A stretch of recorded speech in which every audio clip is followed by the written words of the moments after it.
Okay, so we're starting on Unit 8A.1.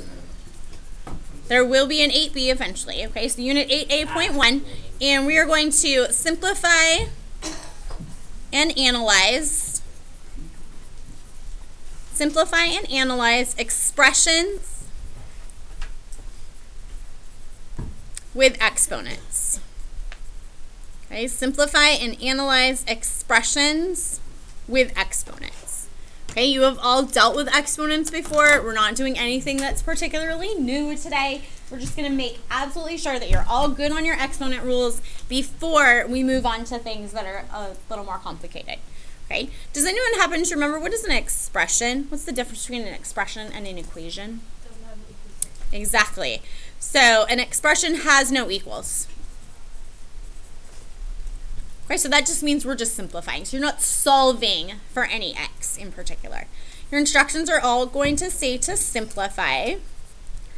So for example number 1, I just want you to simplify 4 to the third power. And yes, some of your problems really will be just this simple. Okay, so 4 to the third power, in case we've forgotten, that is basically asking you to do 4 multiplied by itself 3 times. It is not 4 times 3. Okay, so 4 to the third power, 4 times 4 times 4 equals 64. That's it. All I'm looking for on that problem. Okay, should be super, super simple for you. For number 2, okay, for number 2, simplify 4 to the 0 power. What is 4 to the 0 power? 1. Okay, 1. Remember, anything to the 0 power equals 1.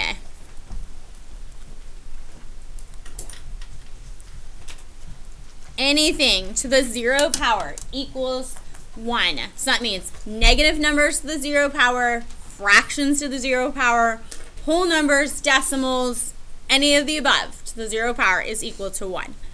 Okay, that's a really simple rule that somehow a lot of people forget when they get in these a little more complicated problems. So remember that. Okay, how about I want you to simplify 4 to the negative third power. Simplify 4 to the negative 3 power. Anytime you have a negative exponent, okay, first thing you need to do is make a fraction if there is not one already, and move whatever's attached to the negative exponent to the opposite side of the fraction. So sometimes you're moving up to the numerator, sometimes you're moving down. This one you're going to move it down. So that'll give you in the denominator 4 to the positive third power. What's left behind in the numerator is just a 1, and then you just simplify. So 1 over 4 cubed is 1 over 64. That's your answer. Okay, so keep in mind, negative exponents make fractions, not negative numbers. Negative exponents make fractions. Okay, negative exponents do not make negative numbers. In fact, does any exponent make a negative number? No. Okay. Your answer can be a negative number. Something like, negative 2 to the third power. That answer is a negative number. But negative exponents never create negative numbers. Okay, for number 4, simplify 1/4 cubed. 1/4 to the third power. 1/4 cubed.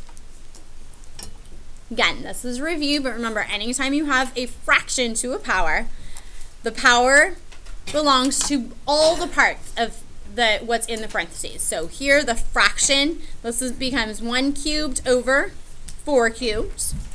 Okay, if you simplify that, 1 cubed is just 1, 4 cubed is 64. So it does make sense that your answers, you can get the same answer starting from a fraction or a whole number, okay, depending on what your exponent is. These are both correct. A lot of times people see that and think, oh no, but this started as a whole number, this started as a fraction, how could they get the same answer? It is possible, okay, and it will happen often. Okay, number 5, by the way, we have 7 examples today. Number 5, simplify 1/4 to the negative third power. 1/4 to the negative third power. This one, again, distribute your exponent to all the parts. So 1 to the negative 3 over 4 to the negative 3. Anytime you have a negative exponent, you need to move it to the opposite side. Whatever's attached to the negative exponent, move it to the opposite side of the fraction bar. So that's going to become 4 cubed positive over 1 cubed. We simplify this. 4 cubed is 64 over 1 cubed is 1. You do not need to write the the denominator. So our answer is just 64. Why are they all 64? Because I used basically every variation of 4 possible. 4 to a positive exponent, to a negative exponent, to a fractional exponent. No, it's not. We've already done that, but thanks. For number 6, okay, for this one, I want you to write 16 using base 4. Write 16 using base 4. Basically, what's another way to write 16? 16 is equivalent to 4 squared. Simple enough. Okay. Now I would like you to write 16 using base 2. Now, you probably can do that in your head, but I'm going to show you the actual process that you can do that by. Okay? Here, can I write, we know that 16 was equal to 4 squared. Can I write 2 using base 4? Excuse me, can I write 4 using base 2 backwards? That's the same as 2 squared. Well, you know that 4 squared was equal to 16. Therefore, if you take 4, that's basically 4, square it, that would equal what? 2 to the 4th power. That's what I'm looking for there. Okay, this is 16 using base 4. This is 16 using base 2. Now, this is probably not that difficult for you. But when we get into ones that maybe you don't know, okay? For instance, write 81 using base 9. That's 81 is 9 squared. Now what if I asked you to use base 3? No. You can plug it in. Okay, you might not know what 81 is using base 3, but you can break it down. You know what it is using base 9. Okay? Therefore, you can know what it is using base 3. So this is 3 squared squared. Remember, when you have exponent or power to a power, what are you actually doing? Are you multiplying or adding those?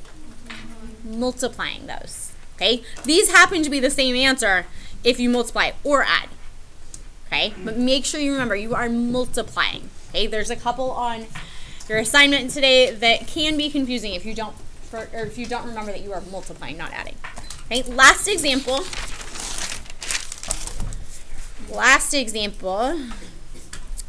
Is I want to know, is this statement true or false? True or false?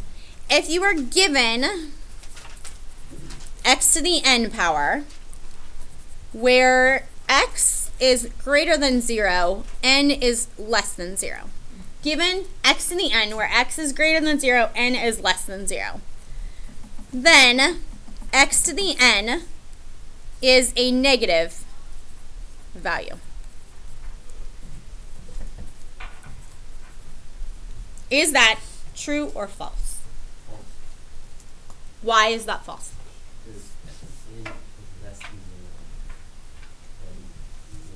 Okay, so for instance, defend why. Use words, tell me why.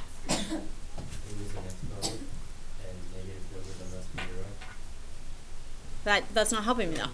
You're telling me, you just read this in different words. Bryce. If n is less than 0, it has to be negative, and if it's negative exponent, it's going to end up being a fraction, not negative. Okay, but I want you to show me. How can you show me something? Plug in numbers. Plug in numbers. Okay? I want you to pick numbers. Do not do this all in your brain. I want you to put it from your brain onto a piece of paper. Okay, so pick numbers. Pick an x that's greater than 0. For instance, what is an x greater than 0? 2. Doesn't matter. Okay? Then again, I want you to pick an n value less than 0. Negative 1. Okay? Now, plug it in. Okay? 2 to the negative 1 power equals what? 1/2. Therefore, since this is not negative, your answer is false. Okay? So you must defend your answer. I want you to show me with equations why this would be true or false. Okay? On your actual homework, these are more of a multiple choice thing. So, but I want you to show work. This is how we show work. Okay, so for instance, put x is 2, n is negative 1, something like that. Okay, your homework is going to be worksheet 1. You were doing numbers 1 through 15. Okay,